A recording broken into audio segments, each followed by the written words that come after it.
Good evening, London. Allow me first to apologize for this. The emergency channel! I do, like many of you, appreciate the comforts of the everyday routine, the security of the familiar, the tranquility, repetition. Bloody hell. I enjoy them as much as any bloke.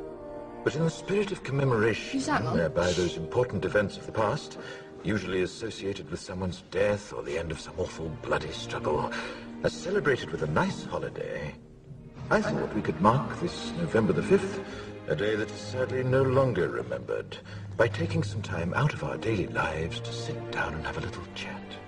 There are, of course, those who do not want us to speak. Just let me think. I suspect even now orders are being shouted into telephones and men with guns will soon be on their way. It's Chancellor Sutler. Damn it! Why? Because while the truncheon may be used in lieu of conversation, words will always retain their power.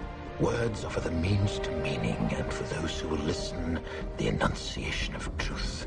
And the truth is, there is something terribly wrong with this country, isn't there? You designed it, sir. You wanted it foolproof. You told me every television in London. Cruelty and injustice, intolerance and oppression. And where once you had the freedom to object, to think and speak as you saw fit, you now have censors and systems of surveillance coercing your conformity and soliciting your submission. We need cameras. How did this happen? Who's to blame? Well, certainly there are those who are more responsible than others, and they will be held accountable. But again, truth be told, if you're looking for the guilty, you need only look into a mirror. I know why you did it. I know you were afraid. Who wouldn't be? War, terror, disease. There were a myriad of problems which conspired to corrupt your reason and rob you of your common sense. Fear got the best of you, and in your panic you turned to the now High Chancellor Adam Sutler. He promised you order, he promised you peace, and all he demanded in return was your silent, obedient consent. Inspector, you're almost through. Last night, I sought to end that silence. Last night, I destroyed the Old Bailey to remind this country of what it has forgotten.